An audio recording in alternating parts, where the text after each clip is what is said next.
Hello everyone. तो स्वागत है आप सभी का आपके अपने YouTube चैनल पर, जिसमें हम कंप्लीट कर रहे हैं फिलहाल 12th क्लास की फिजिक्स को, और जिसमें भी हम कंप्लीट कर रहे हैं न्यूमेरिकल की सीरीज, जिसमें आज हम कंप्लीट करने वाले हैं चैप्टर नंबर 2 का क्वेश्चन नंबर 7। तो देख लेते हैं क्वेश्चन नंबर 7 को। क्वेश्चन नंबर 7 में हमें यहां पर दिया गया है कि कोई 3 संधारित्र हैं और उनकी धारिताएं हमें यहां पर दी गई हैं। धारिताएं जो हमें दी गई है वो हमारे पास में है। C1 का मान हमें दिया गया है 2 पिकोफैरड, यानी 2 इंटू 10⁻⁻12 फैरड। दूसरा संधारित्र, उसकी धारिता हमारे पास में है 3 पिकोफैरड, और वो हमारे पास में आ जाता है 3 इंटू 10⁻⁻12 फैरड। तीसरे संधारित्र की धारिता हमारे पास में है 4 पिकोफैरड, और वैल्यू हो जाती है 4 इंटू 10⁻⁻12 फैरड। यहां पर हमारे पास में नेक्स्ट बढ़ते हैं, और यहां पर पूछा गया है कि जब इन तीनों संधारित्रों को पार्श्व क्रम में जोड़ा गया है, यानी पैरेलल कॉम्बिनेशन में जोड़ा गया है, तो तुल्य धारिता का मान क्या होगा। तो फर्स्ट हमें यहां पर पूछा गया है तुल्य धारिता का मान, यानी सीपी का मान हमें पूछा गया है। पी का मतलब पैरेलल।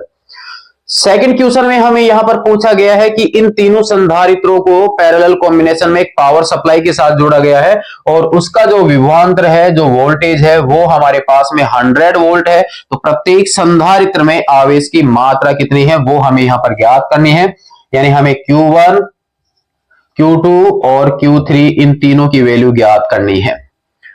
सीरीज कॉम्बिनेशन में आवेश सबका समान होता है, जबकि पैरेलल कॉम्बिनेशन में सभी संधारित्रों के सिरों पर जो विभवांतर होता है वो समान होता है, और आवेश क्या होता है, अलग अलग होता है। यानी हमारे पास कोई 3 संधारित्र हैं जो इस प्रकार से है। इस प्रकार से 3 संधारित्र है, और वो एक पावर सप्लाई के साथ में संयोजित है।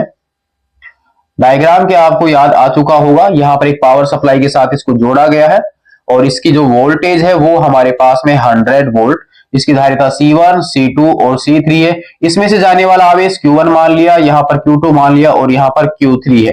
Q आवेश टोटल हो गया, और Q यहां पर वापस आ जाता है। यहां पर जो प्रत्येक के सिरों के मध्य जो विभवांतर रहेगा वो आपके पास पावर सप्लाई की वोल्टेज के बराबर ही होने वाला है। तो नंबर फर्स्ट की अगर हम बात करें तो हमारे पास में आ जाता है पार्श्व क्रम के लिए तुल्य धारिता। पार्श्व क्रम के लिए तुल्य धारिता के लिए तुल्य धारिता ज्यादा हार्ड नहीं था, बस फॉर्मूला रखिए, मान उसमें रख दीजिए और आंसर कंप्लीट हो जाता है। फॉर्मूला हमारे पास में C1 plus C2 plus C3। 3 संधारित्र वैल्यू रख लीजिए 2 प्लस 3 प्लस 4। यहां से हमारे पास तुल्य धारिता का मान आ जाता है 9 पिकोफैरड। पैरेलल कॉम्बिनेशन में हम जानते हैं कि तुल्य धारिता जो है वो प्रत्येक संधारित्र की धारिता से होती है ज्यादा, जबकि सीरीज कॉम्बिनेशन में मिनिमम से भी मिनिमम होती है तुल्य धारिता का मान। सेकंड, अब हम यहां पर ज्ञात कर लेते हैं प्रत्येक संधारित्र पर आवेश की मात्रा। उससे पहले हम यहां पर ज्ञात कर लेते हैं नेट आवेश कितना है। तो हमारे पास में आ जाता है, सेकंड को ज्ञात करते हैं तब हमारे पास में आएगा, क्योंकि Q बराबर होता है CV। C यहां पर हो गया तुल्य धारिता का मान, इसलिए मैं यहां पर लगा देता हूं CP। तो Q बराबर हमारे पास CP का मान प्यारे बच्चों देखिए कितना है, 9। तो 9 इंटू 10⁻⁻12। V हमारे पास यहां पर 100 है, तो Q बराबर हमारे पास में आ जाता है 9 इंटू 10⁻⁻10 कूलम। प्रत्येक पर अब हम ज्ञात करते हैं प्रत्येक संधारित्र पर आवेश। तो Q1 का क्या मान होगा, Q1 बराबर फॉर्मूला हो जाएगा C1 और V1। इसी प्रकार से Q2 बराबर C2 V2, Q3 बराबर C3 V3। अब आप यहां पर ये बताइए, क्या यहां पर V1 V2 V3 होगा, क्योंकि पैरेलल कॉम्बिनेशन में विभवांतर जो है वो सभी का समान होता है, और इसका जो मान है वो पावर सप्लाई की वोल्टेज के बराबर ही होगा। इसका मतलब यहां पर 1, 2 और 3 सब के सब V के ही बराबर होंगे। वैल्यू रख लीजिए, आंसर कंप्लीट हो जाता है। C1 का जो मान है वो हमारे पास में 2 इंटू 10⁻⁻12। V का मान हमारे पास में है 100। फाइनल वैल्यू आ गई 2 इंटू 10⁻⁻10 कूलम। तीनों संधारित्रों पर आवेश की जो मात्राएं हमें मिलेंगी, उन तीनों का टोटल जो है वो नेट आवेश के बराबर होना चाहिए, क्योंकि पैरेलल कॉम्बिनेशन के लिए हम जानते हैं Q बराबर होता है Q1 plus Q2 plus Q3। Clear है।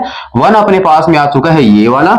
सेकंड देखिए, C2 का मान हमारे पास में 3 इंटू 10⁻⁻12।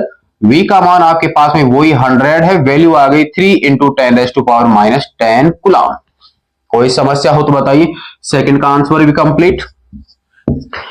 C3 बराबर हम जानते हैं 4 इंटू 10⁻12 है, यहां पर वापस 100, 4 इंटू 10⁻10 कूलम।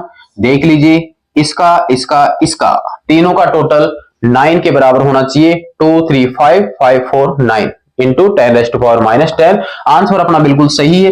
तीनों आपके पास ये मान पूछे गए थे, तीनों आंसर कंप्लीट है। ये अपने पास कंप्लीट है। क्वेश्चन नंबर 7 जो है चैप्टर नंबर 2 का कंप्लीट हो जाता है। कहीं पर प्रॉब्लम हो आप कमेंट्स में बता दीजिए।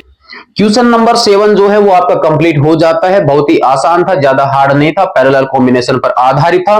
कंप्लीट आपका अगर हो रहा है तो आप अन्य साथियों को जरूर से सेंड कीजिए ताकि न्यूमेरिकल की सीरीज में उनके भी न्यूमेरिकल कंप्लीट हो सके, मार्क्स उनके भी प्राप्त हो सके। चैनल को सब्सक्राइब जरूर से कर लीजिए, क्योंकि जैसे ही इससे आगे वाला न्यूमेरिकल या कोई थ्योरेटिकल पार्ट आपको मिलता है वो सबसे पहले आप ही के पास पहुंचे। नोट कीजिए क्वेश्चन नंबर 7 को। नेक्स्ट में देखते हैं इसका क्वेश्चन नंबर 8। तब तक के लिए धन्यवाद।